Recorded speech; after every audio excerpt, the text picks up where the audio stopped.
तुलसी के पौधे के पास दिया जलाने से क्या होता है, जानिए क्या कहते हैं श्री कृष्ण। एक प्राचीन कथा के अनुसार एक दिन देवी सत्यभामा भगवान श्री कृष्ण के पास जाकर उनसे पूछती हैं कि हे प्रभु, मैं इस प्रश्न का उत्तर जानना चाहती हूँ कि यदि मनुष्य तुलसी के पौधे के पास प्रतिदिन दिया जलाता है तो उसे क्या लाभ मिलता है। आखिर तुलसी में दीपक जलाने का क्या महत्व है। श्री कृष्ण देवी सत्यभामा से कहते हैं कि इस प्रश्न का उत्तर मैं तुम्हें प्राचीन कथा के माध्यम से देता हूँ, तुम इस कथा को ध्यानपूर्वक सुनना।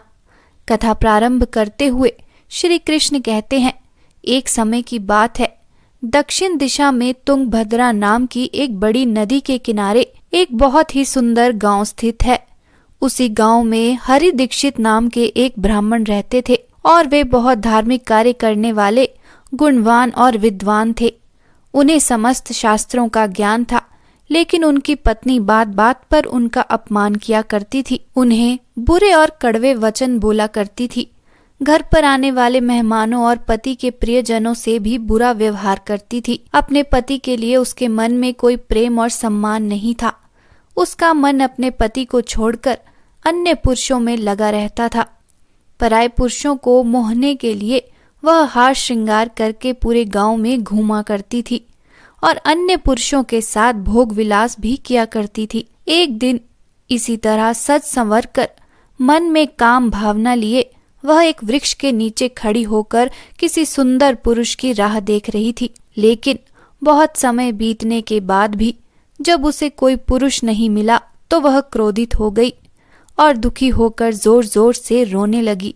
उसकी आवाज सुनकर उसी समय वहां एक शेर आ गया और उस स्त्री पर हमला करने लगा और वह स्त्री जमीन पर गिर पड़ी और बाघ से पूछने लगी कि तुम मुझे क्यों मारना चाहते हो।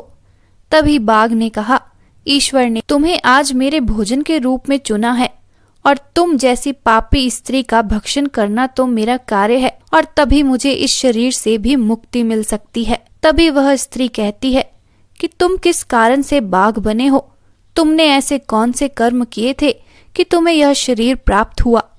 पहले तुम मुझे इन प्रश्नों का उत्तर दो, उसके बाद तुम मेरा भक्षण करना। तभी बाघ कहता है कि मैं तुम्हारे इन प्रश्नों के उत्तर अपनी पूर्व जन्म की कथा के माध्यम से बताता हूँ। पूर्व जन्म में मैं एक ब्राह्मण का पुत्र था और यज्ञ आदि कार्य किया करता था। धन के लोभ में आकर मैंने उस समय कई पापियों के लिए यज्ञ और पूजा पाठ के कार्य किए। उनके द्वारा दी गई ऐसी वस्तुओं का दान भी लिया जो एक ब्राह्मण को नहीं लेना चाहिए। उन दुष्टों और पापियों के घर का भोजन भी ग्रहण किया। ऋण के रूप में बहुत से लोगों से मैं धन लिया करता था, लेकिन कभी उन्हें वापस नहीं करता था। इसी तरह पाप कार्य करते करते मेरी आयु निकल गई और मैं बूढ़ा हो गया। लेकिन वृद्धावस्था में भी मेरी दान लेने की और पाप करने की आदत नहीं छूटी और मैंने ईश्वर, यज्ञ, पूजा पाठ के नाम पर लोगों को बेवकूफ बनाकर उनसे दान लिया। मेरा धन का लोभ कभी नहीं छूटा। तभी एक दिन मेरे प्राण निकलने का समय आया। प्राण निकलने के पश्चात यम के दूत मुझे यमपुरी ले गए। वहां जाकर जब मेरे कर्मों का लेखा जोखा पूछा गया तो चित्रगुप्त ने कहा, हे धर्मराज, इसने अनेकों पाप किए हैं और झूठ बोलकर ईश्वर के नाम पर झूठे मंत्र बोलकर ईश्वर को अपमानित किया है।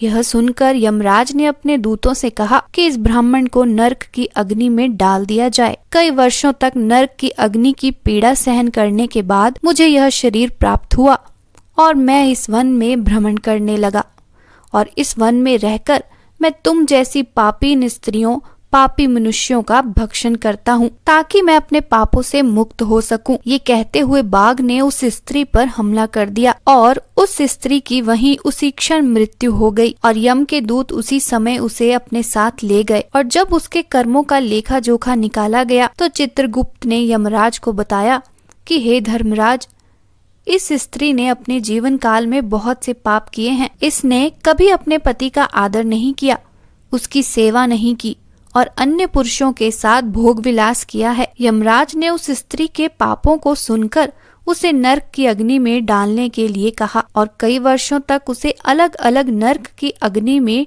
डाला गया। कई वर्षों तक अग्नि की पीड़ा सहन करने के बाद और अलग अलग दंड सहन करने के बाद उसका पुनः जन्म एक चांडालिका के रूप में हुआ और वह पुनः पाप करने लगी, पराये पुरुषों के साथ भोग विलास करने लगी और इन सभी पापों और पूर्व जन्मों के पापों के कारण उसे कई तरह की शारीरिक पीड़ा को सहन करना पड़ा। उसके शरीर को कोढ़ और अन्य कई रोगों ने घेर लिया। कई समय तक इस पीड़ा को सहन करने के बाद एक दिन वह तीर्थ करने के उद्देश्य से अंतपुर में चली गई और वहां स्थित एक आश्रम के बाहर निवास करने लगी। उस आश्रम के बाहर ही एक तुलसी का पौधा था, जिसके पास वहां उपस्थित अन्य स्त्रियां रोज शाम को दीपक जलाया करती थी। अन्य स्त्रियों को देखकर उसने भी ऐसा ही करना शुरू कर दिया और वह भी रोज तुलसी के पौधे के पास दिया जलाने लगी। और एक दिन अचानक उसकी मृत्यु हो गई और तभी यम के दूत उसे अपने साथ ले जाने के लिए वहां पहुंच गए। लेकिन तभी भगवान विष्णु के 2 पार्षद भी वहां आ पहुंचे और यम के दूतों से कहने लगे कि किसके आदेश से तुम इस स्त्री को